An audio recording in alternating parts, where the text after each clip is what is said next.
প্রিয় দর্শক, আপনি কি জানেন আমাদের এই দুনিয়ার জীবন শুরুই হয়নি এই পৃথিবীতে। আমরা এর আগেও এক জগতে ছিলাম, আর মৃত্যুর পরেও আমরা হারিয়ে যাব না।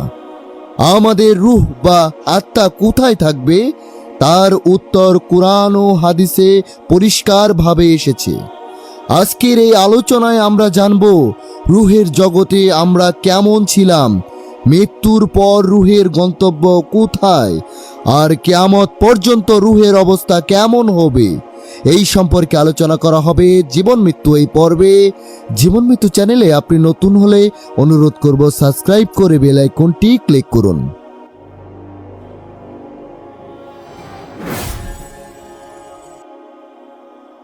আসসালামু আলাইকুম রাহমাতুল্লাহি ওয়া বারাকাতুহু।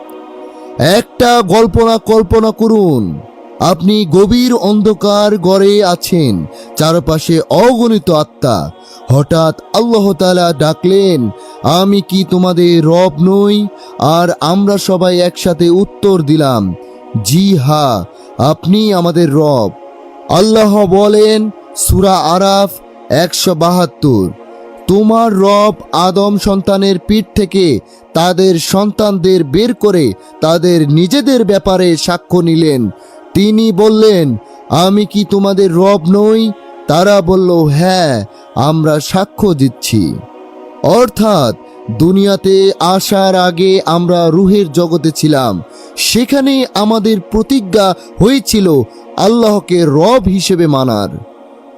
এবার আসি মৃত্যুর প্রসঙ্গে। যখন কারো মৃত্যু আসে তখন ফেরেশতারা এসে আত্মা বের করে নিয়ে যান।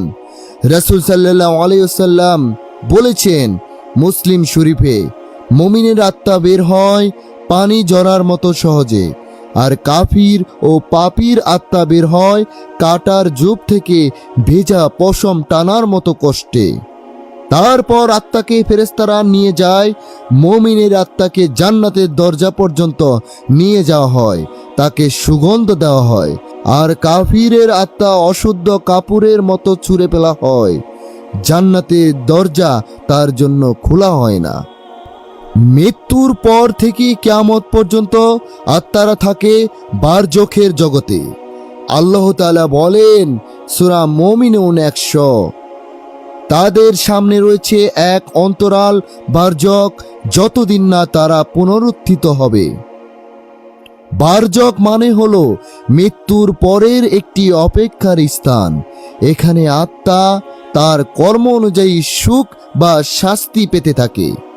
নেককারদের কবর জান্নাতের বাগানের মতো হয়ে যায়, আর পাপীদের কবর দুজকের গর্তের মতো হয়ে যায়। রাসূল সাল্লাল্লাহু আলাইহি ওয়াসাল্লাম বলেছেন, তিরমিজি, কবর হচ্ছে জান্নাতের বাগান অথবা জাহান্নামের গর্ত। হযরত উসমান রাদিয়াল্লাহু তাআলা আনহু যখন কবরের পাশে দাঁড়াতেন তখন অজুরে কাঁদতেন। কেউ জিজ্ঞাসা করলে তিনি বলতেন, আমি রাসূল সাল্লাল্লাহু আলাইহি ওয়াসাল্লামকে বলতে শুনেছি, কবর আখিরাতের প্রথম ধাপ। যদি কেউ এখানে সফল হয় তবে তার পরের ধাপগুলো সহজ হবে, আর যদি এখানে ব্যর্থ হয় তবে তার পরের ধাপগুলো আরো কঠিন হবে।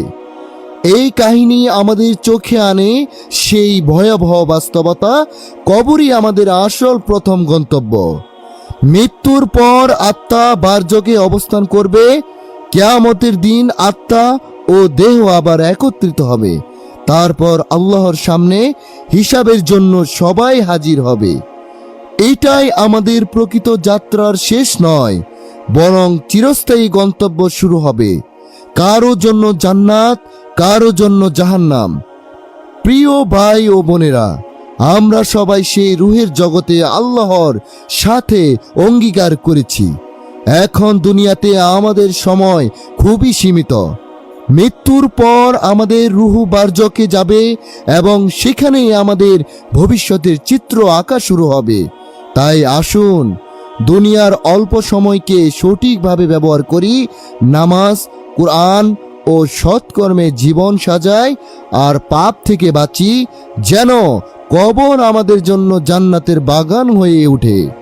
এই রকম হাদিস পেতে আপনারা জীবন মৃত্যু চ্যানেলটি সাবস্ক্রাইব করে রাখুন। কমেন্ট করুন এবং আমিন বলুন। আল্লাহ তাআলা আমাদের সবাইকে বুঝার তৌফিক দান করুক। আমিন। আসসালামু আলাইকুম ওয়া রাহমাতুল্লাহি ওয়া বারাকাতুহু।